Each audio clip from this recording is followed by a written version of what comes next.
Good morning students. Today we will continue with the chapter cell structure and functions. हम लोग पढ़ रहे थे कि सेल के बारे में कि जितने भी लिविंग ऑर्गेनिज्म होते हैं वो सेल से मिलकर बने होते हैं। तो सेल को अपने क्या बोलते हैं, स्ट्रक्चर और function unit of living organism के नाम से जानते हैं। सबसे पहले डेड सेल है, उसकी डिस्कवरी है रॉबर्ट हुक ने 1665 के अंदर की थी।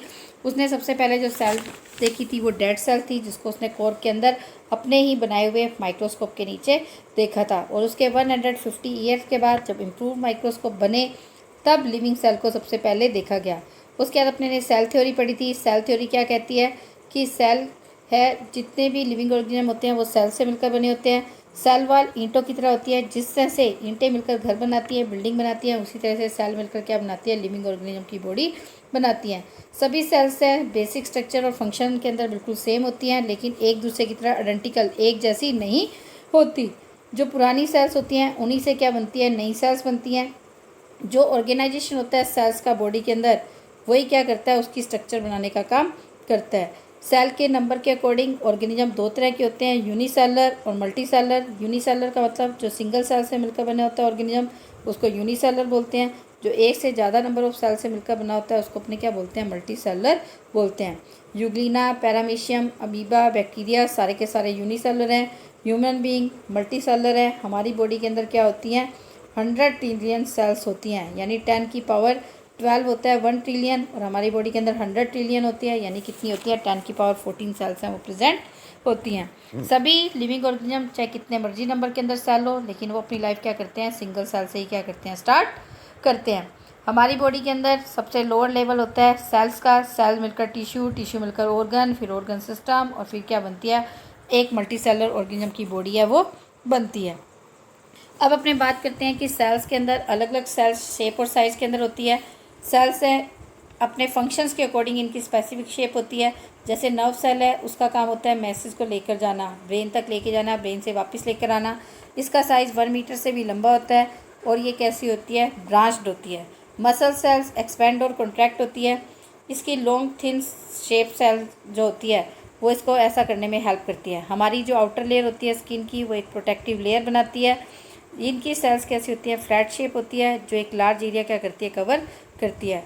वाइट ब्लड सेल्स है, उसको जर्म को डिस्ट्रॉय करना होता है, तो वो क्या करती है कि उसकी शेप है बार बार चेंज हो जाती है। प्लांट सेल्स हैं, सबसे आउटर मोस्ट पार्ट के अंदर सिचुएटेड होती है स्टेम के। ये इनकी सेल वॉल बड़ी थिक होती है, ये प्लांट को क्या करती है, सपोर्ट करने का काम करती है। कुछ सेल ऐसी भी होती हैं प्लांट के अंदर जो फूड को स्टोर करने का काम करती है। सबसे लार्जेस्ट सेल होती है ओस्टिच का एग, जिसका साइज़ होता है 17 सेंटीमीटर लंबा और 13 सेंटीमीटर चौड़ा। सबसे स्मॉलेस्ट सेल होती है बैक्टीरिया, माइकोप्लाज्मा बैक्टीरिया होता है, जिसका साइज़ होता है 0.0001 मिलीमीटर से 0.0005 मिलीमीटर।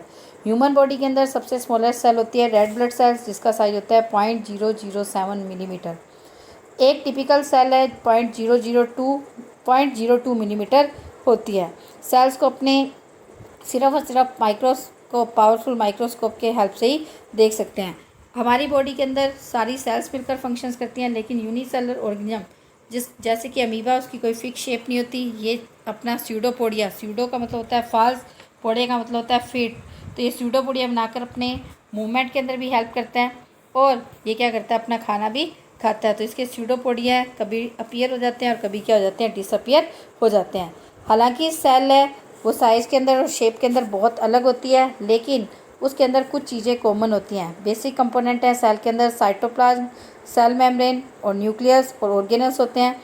जाली लाइक सब्सटेंस जो सेल के अंदर प्रेजेंट होता है उसको अपने बोलते हैं साइटोप्लाज्म। सेल मेम्ब्रेन जो एनिमल सेल है उसकी आउटर मोस्ट कवरिंग होती है, जिसको बोलते हैं सेल मेम्ब्रेन या plasma membrane. Cell membrane cell को अपने सराउंडिंग से अलग करती है। ये सेल को शेप देने का काम करती है, सेल को प्रोटेक्ट करने का काम करती है। इसके कारण से मिनरल्स, वाटर और अदर नेसेसरी सब्सटेंसेज हैं वो सेल के अंदर और बाहर जा सकते हैं। प्लांट्स को बाहर रहना पड़ता है, धूप के अंदर, छाया के अंदर, बरसात के अंदर। तो इस कारण से प्लांट्स के अंदर क्या होता है कि एक एक्स्ट्रा क्या होती है, प्लांट एनिमल सेल के चारों तरफ एक वॉल प्रेजेंट होती है, जिसको अपने क्या बोलते हैं, सेल वॉल बोलते हैं। सेल वॉल क्या करती है, प्लांट सेल को सपोर्ट करने का काम करती है और प्रोटेक्ट करने का काम करती है।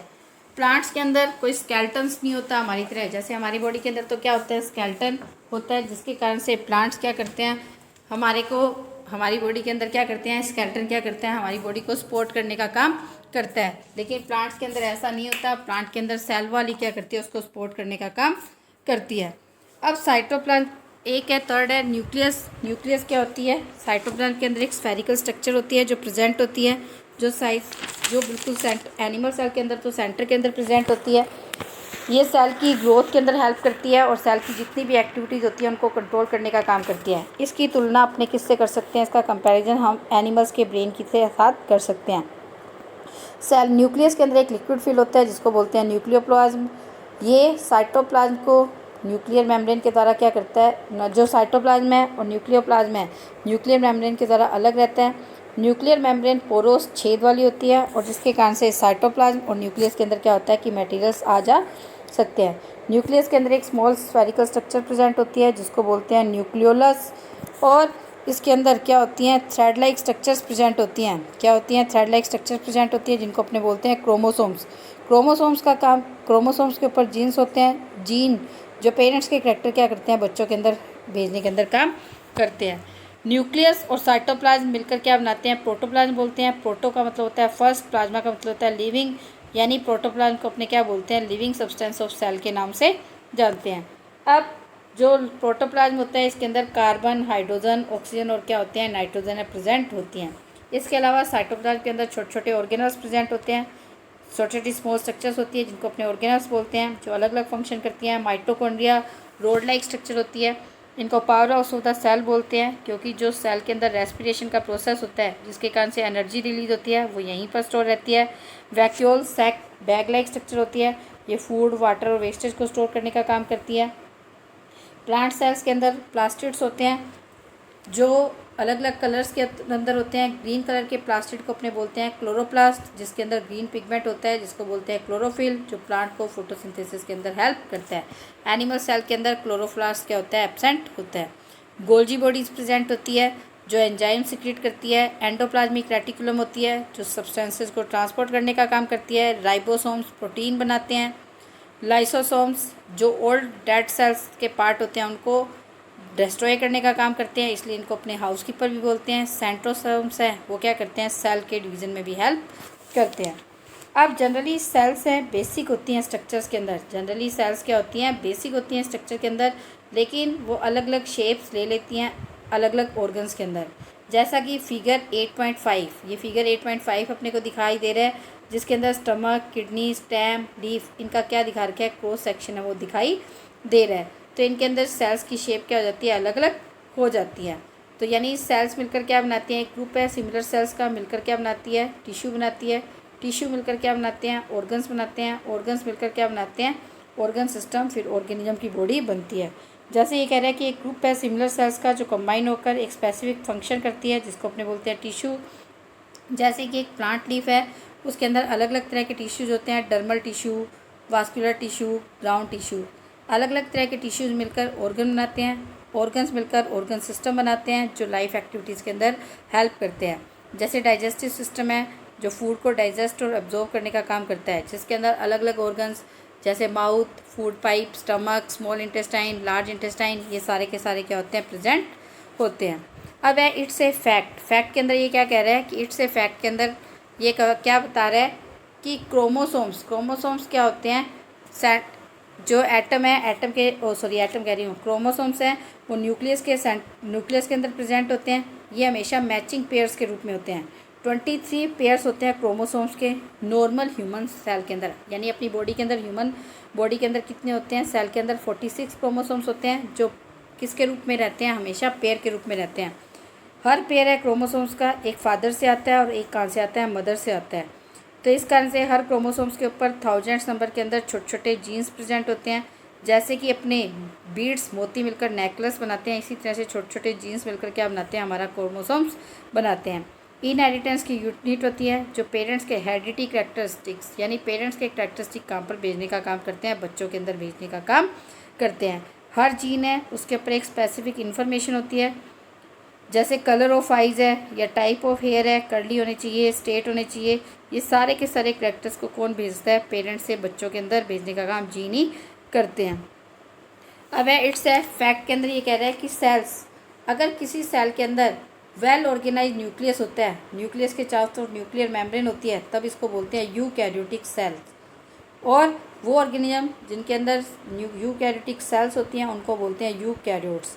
यू का मतलब होता है ट्रू, कैरियन का मतलब होता है न्यूक्लियस, यानी वो न्यूक्लियस जिसके चारों तरफ न्यूक्लियर मेम्ब्रेन प्रेजेंट होती है उसको अपने क्या बोलते हैं, यूकैरियोटिक सेल्स बोलते हैं। न्यूक्लियस है बैक्टीरियल सेल की या ब्लू ग्रीन एल्गी की, वेल ऑर्गेनाइज नहीं होती, उनके चारों तरफ न्यूक्लियर मेम्ब्रेन नहीं प्रेजेंट होती, उनको अपने बोलते हैं प्रोकैरियोटिक सेल्स। और इन ऑर्गेनिज्म को अपने क्या बोलते हैं, प्रोकैरियोट्स के नाम से जानते हैं। प्रो का मतलब होता है प्रिमिटिव, कैरियन का मतलब होता है न्यूक्लियस। अब अपने बात करते हैं प्लांट सेल और एनिमल सेल की। अपने देखते हैं कि प्लांट सेल और एनिमल सेल को, तो ये कह रहा है कि एक्सपेरिमेंटल में क्या करते हैं कि अपने एक सिंगल लीफ है मोस की, एक उसके अंदर अपने वाटर की ड्रॉप डालते हैं, स्लाइड के ऊपर रखते हैं और इसको अपने माइक्रोस्कोप के नीचे देखते हैं। तो यहाँ पर अपने को प्लांट सेल है दिखाई देती है। प्लांट सेल के अंदर अपने को क्लोरोप्लास्ट, न्यूक्लियस साइड के अंदर है, सेल वॉल है, वैक्यूल बहुत ज़्यादा बड़ी होती है, 95 से 99% लाइट जो है वो है वॉल्यूम है सेल का, वो कौन कवर कर लेती है, वैक्यूल कवर कर लेती है। एनिमल सेल के अंदर ना तो क्लोरोप्लास्ट प्रेजेंट होता, न्यूक्लियस भी कहाँ पर होता है, सेंटर के अंदर क्या होता है, प्रेजेंट होता है। तो अपनी चिक यानी अपने गालों के अंदर से अपने टूथपिक की हेल्प से क्या करते हैं, सेल को निकाल लेते हैं और इसको अपने ग्लास स्लाइड के ऊपर मिथाइलिन ब्लू डालकर इसको देखते हैं। जनरली प्लांट सेल्स हैं वो एनिमल सेल से बड़ी होती हैं। मेजर डिफरेंस यहाँ पर इन्होंने बता रखे हैं कि कौन कौन से प्लांट सेल और एनिमल सेल के अंदर डिफरेंस होते हैं। प्लांट सेल है लार्जर होती है एनिमल सेल की बजाय, एनिमल सेल है वो स्मॉलर होती है। प्लांट सेल के चारों तरफ एक सेल वॉल होती है, एनिमल्स के चारों तरफ क्या होती है, एक सेल मेम्ब्रेन होती है, सेल वॉल एब्सेंट होती है। प्लांट सेल के अंदर यूजुअली 1 या 2 लार्ज वैक्यूल होती है, एनिमल सेल के अंदर या तो वैक्यूल एब्सेंट होती है या बहुत ज़्यादा छोटी होती है। प्लांट सेल के अंदर अलग अलग तरह के प्लास्टिड्स होते हैं, एनिमल्स सेल के अंदर कोई भी प्लास्टिड नहीं होता। प्लांट सेल के अंदर क्रोमोसोम नहीं हो, सेंट्रोसोम नहीं होता, लेकिन एनिमल सेल के अंदर क्या होता है, सेंट्रोसोम होता है। अब इससे फैक्ट में बता रखा है कि सेल है उसको अपने पावरफुल ऑप्टिकल माइक्रोस्कोप से देख सकते हैं, जो कुछ 100 टाइम बड़ा करके क्या कर सकता है, सेल को दिखा सकता है। लेकिन एक इलेक्ट्रॉन माइक्रोस्कोप है वो किसी भी सेल को 50,000 टाइम क्या करके दिखा सकता है, बड़ा करके दिखा सकता है। तो इसको जो इमेज है इलेक्ट्रॉन माइक्रोस्कोप से प्रोड्यूस होती है उसको फ्लोरेसेंट स्क्रीन या रिकॉर्ड फिल्म के ऊपर रिकॉर्ड किया जाता है। फर्स्ट कमर्शियल इलेक्ट्रॉन माइक्रोस्कोप है, ये 1930 में बना था। इसकी हेल्प से साइंटिस्ट ने सेल के अंदर सारे स्ट्रक्चर्स को देखा था जो कि अपने ने ऑप्टिकल माइक्रोस्कोप से नहीं देखा था। अब टॉपिक क्या है, ग्रोथ एंड डिवीज़न। क्या वर्ड है, ग्रोथ एंड डिवीज़न। किस तरह से सेल की ग्रोथ होती है, किस तरह से डिवीज़न होता है। जब एक सेल बनती है तो ये साइज़ के अंदर छोटी होती है, फूड को डाइजेस्ट करके ये साइज़ में बड़ी हो जाती है। इसकी ग्रोथ है लिमिटेड ही होती है। जब ये एक सर्टेन क्रिटिकल साइज पे पहुंचती है तो ये डिवाइड होकर 2 नई सेल्स बना लेती है। वो प्रोसेस जिससे नई सेल्स बनती हैं उसको अपने बोलते हैं सेल डिवीज़न। जो नई सेल्स बनती हैं उसको बोलते हैं डॉटर सेल्स। नई सेल्स है फिर वो मतलब कोई भी बॉडी की ऑर्गेनिज्म को अगर ग्रोथ करना है तो ग्रोथ ऑफ ऑर्गेनिज्म के लिए ज़रूरी होती है। और इसके अलावा जो सेल्स डाई हो जाती हैं ये क्या करती है, उसको भी रिप्लेस करती है। कुछ सेल्स अपनी बॉडी के अंदर होती हैं जो लगातार डिवाइड होती रहती है। ह्यूमन बॉडी के अंदर मिलियंस नंबर के अंदर ब्लड सेल्स रोज़ डाई होती हैं, 3 मिलियंस डाई होती हैं और 12 मिलियन रोज़ बनती हैं। तो हर सेकंड इनको रिप्लेस करना पड़ता है। स्किन सेल्स हैं वो भी लगातार डिवाइड होती रहती है। नर्व सेल्स हैं ब्रेन की, वो भी, लेकिन सिर्फ एक ब्रेन की नर्व सेल्स है उसको रिप्लेस नहीं किया जा सकता। यानी बॉडी की हर चोट क्या हो सकती है, सही हो सकती है सिर्फ और सिर्फ किसको छोड़कर, नर्वस सिस्टम को छोड़कर। यानी हमारे ब्रेन के अंदर कोई चोट लग जाती है तो वो कभी भी सही नहीं होती। इट्स इफेक्ट के अंदर ये बता रहा है कि सेल वाल है प्लांट की, उसके अंदर सेलुलोज होता है। सेलुलोज है रफेज का काम करता है, जैसे जो अपनी डाइट के अंदर रफेज अपने खाते हैं, डाइटरी फाइबर्स खाते हैं। ये हमारी बॉडी के लिए बहुत ज़्यादा ज़रूरी होता है क्योंकि ये अपने को कॉन्स्टिपेशन से बचाता है और ये अपने फूड का बल्क पार्ट यानी ज़्यादा बड़ा पार्ट है वो बनाने का काम करता है। अपने को रफेज है एनिमल फूड से नहीं मिलता क्योंकि एनिमल सेल्स के अंदर क्या होती है, सेल वॉल है वो नहीं प्रेजेंट होती। अब ये सेल का डिवीज़न दिखा रखा है कि न्यूक्लियस है पहले 2 पार्ट्स के अंदर डिवाइड होता है। पहले एक सेल दिखा रखी है, ये देखो स्टूडेंट्स आपको ये सेल दिखा रखी है जो एक सिंगल सेल है, फिर इसका न्यूक्लियस डिवाइड होता है, फिर इसका साइटोप्लाज्म डिवाइड होना शुरू हो जाता है और उसके बाद क्या बन जाती है, 2 नई डॉटर सेल्स हैं वो बन जाती है। अब अपने बात करते हैं न्यू वर्ड्स की। कुछ न्यू वर्ड्स दे रखे हैं। क्लोरोप्लास्ट सेल ऑर्गेनल जिसके अंदर क्लोरोफिल होता है, सिर्फ प्लांट सेल में प्रेजेंट होता है, इसको बोलते हैं chloroplast. Mitochondria small road like organs होते हैं जो सेल के अंदर प्रेजेंट होते हैं, जो फूड से एनर्जी देने का काम करते हैं, उसको बोलते हैं mitochondria. Vacuole sac like organelle जो कि सेल के अंदर प्रेजेंट होता है, जो फूड, वाटर और वेस्टेज को स्टोर करने का काम करता है, उसको बोलते हैं वैक्यूल। अब स्टूडेंट देखो यहाँ पे एक चार्ट दे रखा है स्ट्रक्चर ऑफ सेल, यानी प्लांट सेल और एनिमल सेल। प्लांट सेल के अंदर सेल मेम्ब्रेन और सेल वॉल दोनों होती हैं, लेकिन एनिमल सेल के अंदर सिर्फ और सिर्फ क्या होती है, सेल मेम्ब्रेन होती है। प्लांट सेल के अंदर भी साइटोप्लाज्म होता है, न्यूक्लियस भी होता है, एनिमल सेल भी होता है। न्यूक्लियस के बारे में अलग अलग बातें देखी है। न्यूक्लियस के चारों तरफ जो मेम्ब्रेन होती है उसको बोलते हैं न्यूक्लियर मेम्ब्रेन। न्यूक्लियस के अंदर लिक्विड होता है उसको बोलते हैं न्यूक्लियोप्लाज्म। न्यूक्लियोप्लाज्म के अंदर थ्रेड लाइक स्ट्रक्चर होती है जिसको अपने बोलते हैं क्रोमोसोम्स। क्रोमोसोम्स के ऊपर होते हैं जीन्स जो पेरेंट्स के करैक्टर को क्या करते हैं, बच्चों तक पहुंचाने का काम करते हैं। फिर न्यूक्लियस के अंदर एक छोटी सी स्फेरिकल स्ट्रक्चर होती है जिसको बोलते हैं न्यूक्लियोलस। साइटोप्लाज्म के अंदर ऑर्गेनल्स होते हैं। प्लांट सेल्स के अंदर सिर्फ प्लांट सेल में प्लास्टिड होते हैं, क्लोरोप्लास्ट, क्रोमोप्लास्ट और ल्यूकोप्लास्ट, ये 3 तरह के होते हैं। क्लोरोप्लास्ट आपको बता दिया 3 कलर के अंदर होते हैं जो कलर देने का फोटोसिंथेसिस में हेल्प करते हैं। क्रोमोप्लास्ट ये कलर्ड प्लास्टिड होते हैं, ये फ्रूट्स और फ्लावर्स को कलर देने का काम करते हैं। ल्यूकोप्लास्ट कलरलेस होते हैं, ये फैट, ऑयल इनको स्टोर करने का काम करते हैं। एनिमल्स के अंदर सेंट्रोसोम होता है, प्लांट सेल के अंदर एब्सेंट होता है। जो दोनों के अंदर कॉमन होते हैं वो है माइटोकॉन्ड्रिया, वैक्यूल, एंडोप्लाज्मिक रेटिकुलम जिसको बोलते हैं ईआर, गोल्जी बॉडीज़, लाइसोसोम और राइबोसोम्स। तो स्टूडेंट इसके साथ चैप्टर ख़त्म होते हैं। अब तुम लोग क्या जानते हो ये सुन लो। जितने भी लिविंग ऑर्गेनिज्म होते हैं वो सेल या एक से ज़्यादा सेल से मिलकर बने होते हैं। यूनिसेलुलर ऑर्गेनिज्म है, एक सिंगल सेल होती है जो सारे के सारे फंक्शंस करती है। मल्टी सेलुलर ऑर्गेनिज्म है, उसके अंदर फंक्शंस क्या होते हैं, स्पेसिफिक हो जाते हैं। सेल्स के अंदर जेली लाइक सब्सटेंस होता है जिसको बोलते हैं साइटोप्लाज्म। साइटोप्लाज्म के अंदर न्यूक्लियस होता है, ये सेल का कंट्रोल सेंटर होता है, और ये न्यूक्लियस क्या होता है, न्यूक्लियर मेम्ब्रेन के द्वारा कवर होता है। ऑर्गेनल्स जैसे कि माइटोकॉन्ड्रिया, वैक्यूल्स ये भी साइटोप्लाज्म में प्रेजेंट होते हैं। प्लांट सेल जिसके अंदर सेल वॉल होती है, ऑर्गेनल्स होते हैं। क्लोरोप्लास्ट जिसके अंदर क्लोरोफिल होता है। एनिमल सेल्स के अंदर सेल वॉल और क्लोरोप्लास्ट नहीं होते। और वैक्यूल्स है प्लांट के अंदर बहुत बड़ी होती है, एनिमल सेल्स के अंदर छोटी होती है या होती नहीं है। नई सेल्स हैं वो कब बनती है, ग्रोथ और रिपेयरिंग के लिए सेल डिवीज़न के कारण से बनती हैं। तो स्टूडेंट्स ये चैप्टर आपका क्या हो गया, ख़त्म हो गया। अब अपने नेक्स्ट चैप्टर को नेक्स्ट वीडियो में कंटिन्यू करेंगे, लेकिन उससे पहले मैं आपको क्या करूँगी 7th और 8th चैप्टर के क्वेश्चंस भेजूँगी। तो उसके बाद अपने क्या करेंगे, इस चैप्टर को कंटिन्यू करेंगे। यानी अब 2-3 दिन तक वीडियो की बजाय आपके पास क्या आएगा, काम आएगा। और इसके साथ साथ आपका एक छोटा सा टेस्ट आपका वो तो हो गया था शॉर्ट आंसर और वेरी शॉर्ट का, तो लॉन्ग क्वेश्चंस का टेस्ट है वो आपका थर्सडे को है, वेडनेसडे को नहीं।